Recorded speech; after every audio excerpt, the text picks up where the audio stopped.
Avast, ye salty sea dog!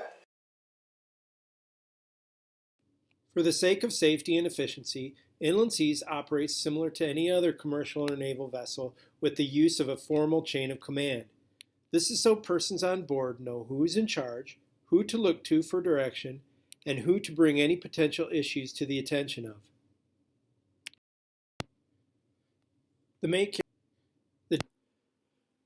The steward assists with passenger management and has emergency response duties.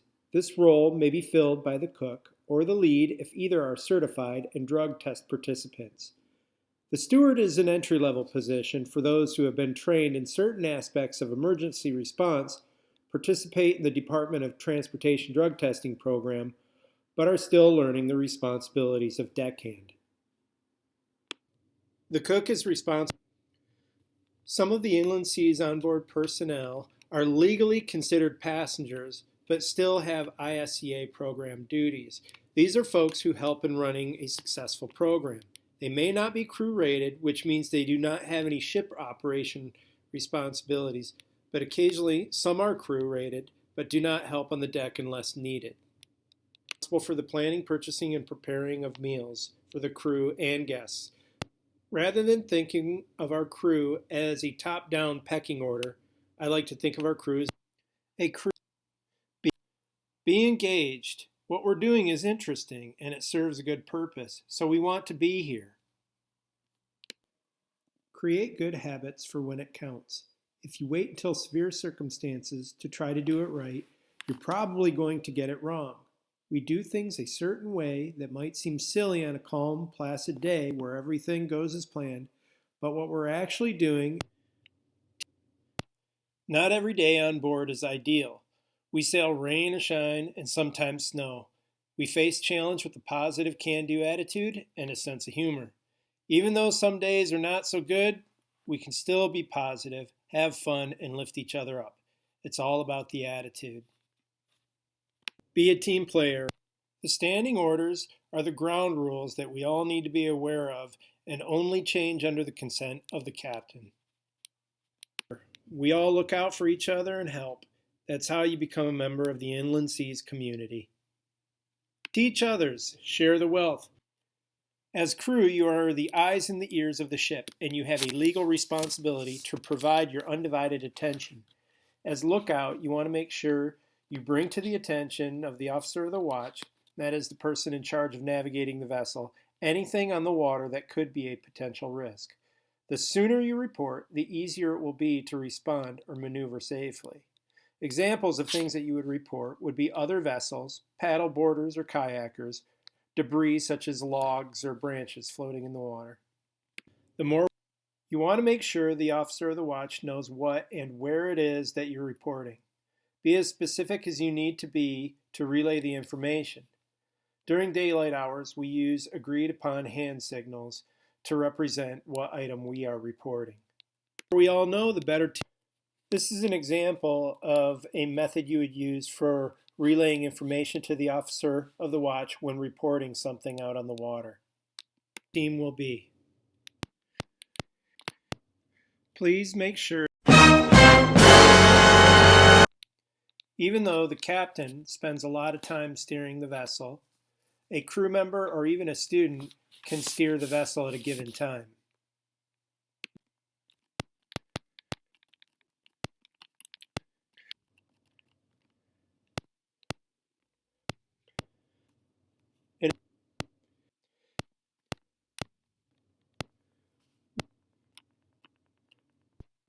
Without context, some of these items may seem ambiguous to those of you. The more you participate in doing boat checks, the more routine.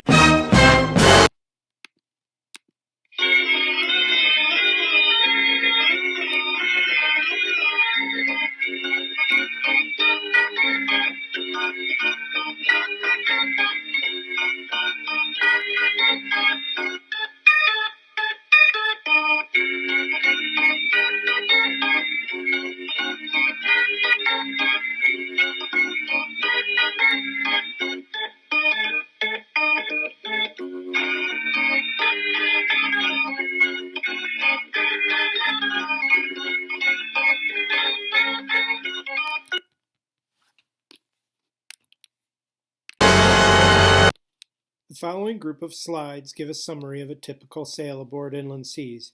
We do a variety of programs, some of which last for several days, but most of our programs incorporate all of these activities. They're just performed with a different time structure appropriate for the given program length. I don't think it's necessary for me to narrate the rest of the slideshow, but if you have any questions about these or any of the other slides, please feel free to email me. It will become. Be sure, however, the routine does not make you complacent. Most of the time you will not encounter anything significant, but big issues sneak by at a time when we mistakenly believe that things are and will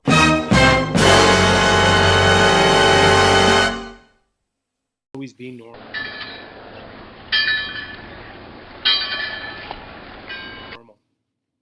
You who have not been aboard as crew. But those of you who are crew in training will get a chance to become familiar when you come out for a sail and you get to perform your first boat check. Doing a boat check is doing a thorough check throughout the vessel to ensure a potentially threatening issue is not able to flourish out of control. One of the first exercises a crew in training will perform is a boat check in order to become familiar with the vessel and start to develop a baseline as to what is normal. Below is a list of items we look for during a boat check. Or if you have any questions or in doubt, don't wait to, quote, see what happens, unquote. Bring issues to the attention of the officer. Over time, you will start to get a sense of what is, quote, normal. If anything seems different, that is what you want to make sure the officer is aware of. In most cases, it will be insignificant or nothing, but still needs to be reported just in case. When in doubt, report it. Or you detect any abnormal indicator readings. You see, smell, or hear anything that may indicate a potential threat to the vessel. When doing a boat check, report to the officer if we do boat checks while at anchor. We do boat checks hourly when underway for an extended period of time, such as during transits that last several hours or days. Before any departure, we use a checklist to make sure everything has been covered. The times that we perform boat checks are: boat checks are periodic inspections in order to make sure the vessel is in proper order and there are no issues that could compromise the safety of the vessel. In addition to communicating the course, the off-going helmsman can communicate any other helpful information at this time. For example, the off-going helmsman can communicate that she keeps wandering to the right, or, for example, I'm having to keep a little bit of right rudder. All of this information will help the oncoming helmsman get settled in and steer a proper course. The oncoming helmsman repeats back the course, quote, course 180, then takes the helm. The helmsman being relieved then responds, quote, steering 180, or whatever course they've been given. A proper handover, after notifying the officer of the watch, the relief says to the helmsman, quote, I am here to relieve the helm. There is a proper method of communication that we use for taking over the helm so as to ensure the handover is done properly and the necessary information is transferred to the new helmsman. And likewise, you will want to report to the conning officer when relieved, stating the course you were steering when relieved. By reporting to the officer when you've been relieved lets them know that the new helmsman is now steering, and by stating the course, that helps to confirm the course that was determined by the officer. Another rule that we follow is that we report to the conning officer, which is the officer who is in charge of navigating, when relieving the helm. When you are going to relieve the helm, the officer needs to know that the helmsman change is coming up and that they may need to pay attention in case there are any issues with the handover. One of the rules to remember is that we do not relieve the helm in the middle of a maneuver. This can be such as a tack or a jibe or even just a regular course change. The vessel should be steady to where the oncoming helmsman has minimal challenge to maintain course when they first come on. Relieving the helm is when a crew member takes over steering so the helmsman can take a break. There are some rules that we follow so this can be done safely and with the necessary communication. Helms to lee, which can also be used instead of helms down, is used when tacking, but it is intended to notify the foredeck rather than a command. This lets the foredeck know to get prepared for handling the head sails. Helms up is intuitively the opposite of helms down. It means you steer the boat so that she turns downwind. Helms down is a command that we use when we need to steer the vessel up into the wind. So if you imagine that the vessel has a tiller, when you push the tiller downwind, the rudder actually goes in the opposite direction and causes the boat to go up into the wind. Another term for helms down is helms to lee. Let or luff basically means you steer the vessel so that the wind starts to spill out of some of the sails. If you're steering too high into the wind, the sails will actually start to flog. But to let the sails luff just means the sails are just starting to spill the wind and gently start to move. Fall off means to turn the vessel in the direction away from where the wind is coming from. Bring her to the wind basically means to steer the vessel to where she's turning up towards the direction the wind is coming from. The command full and by is what we use instead of giving a compass course when we are steering according to the direction the wind is blowing. To steer full and by can be thought of as keep your sails full and steer by the wind. Generally, it's used when you are close hauled, and that is when you are steering as high into the wind as you can efficiently sail. Seeing that Inland Seas is a sailing vessel, there are commands that we use that are specific to sailing vessels. Steer on is usually used when we are, rather than giving a compass course to steer, we would be giving a geographic point or an aid to navigation. So for example, it would be steer on the red number 8 buoy. So basically that would mean that you would point the bow towards that red number 8 buoy. Nothing to the right of or nothing to the left of basically means you want to make sure that you do not turn the vessel anywhere to the right or to the left of that course. So for example, if you were given the course of 350 and told to steer nothing to the right of 350, you make sure that your error in steering is less than 350, to the left of 350, and that you don't go to the right, because generally it's a higher risk if you go in that direction. This is generally used if we're in a situation where we're in a tight channel and we don't want to steer in front of a passing vessel.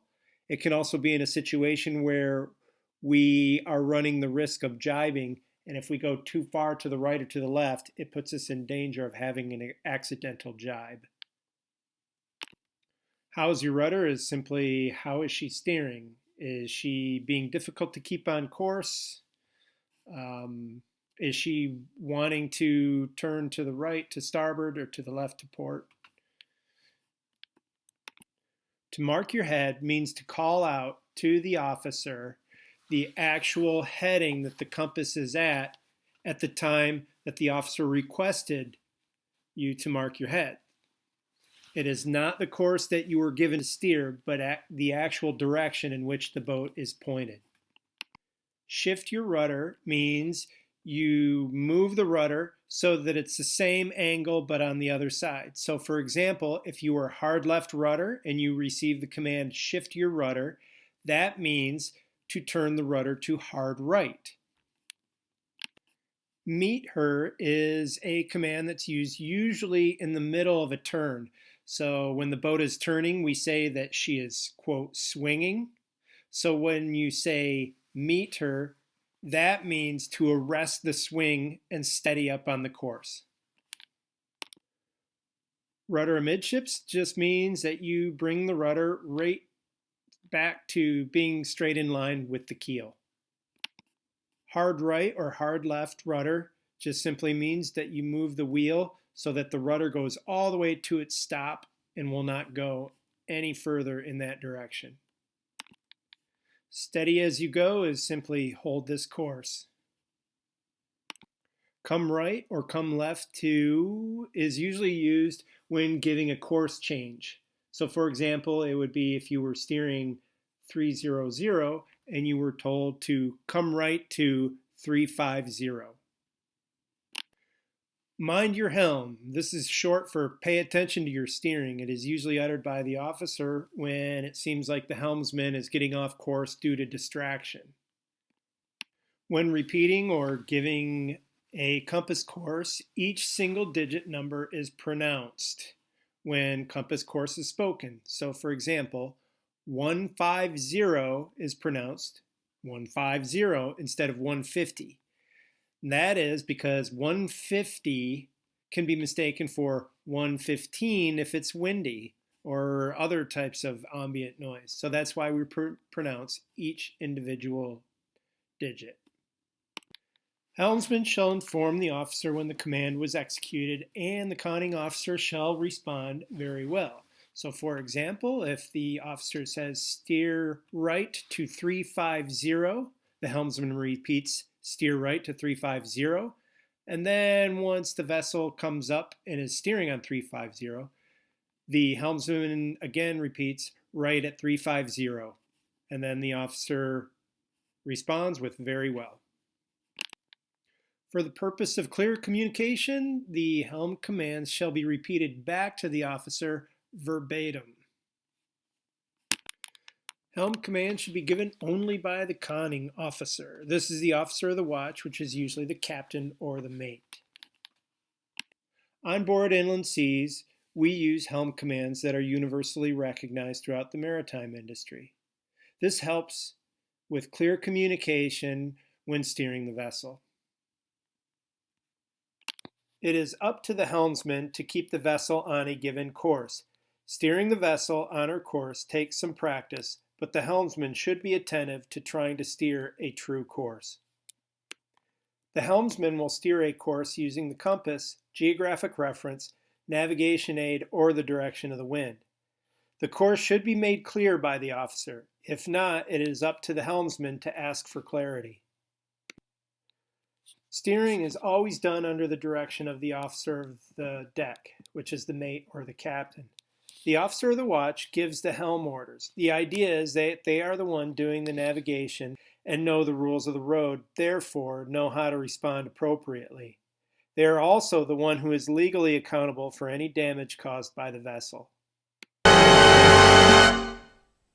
The officer on watch confirms your report, and you are not just assuming they can see the same things that you are saying. You want to make sure that you are communicating clearly. If uncertain or in doubt, report it to the officer. I do not find it annoying to have people constantly reporting different contacts to me. As a matter of fact, I find it a little bit reassuring because it lets me know that the lookout is paying attention. I do find it a little annoying, however, when I'm seeing things that are not being reported. So if you're uncertain, report it to me. It's not a bother. Even if you think you know the officer of the watch can see it, report it anyway, just to make sure.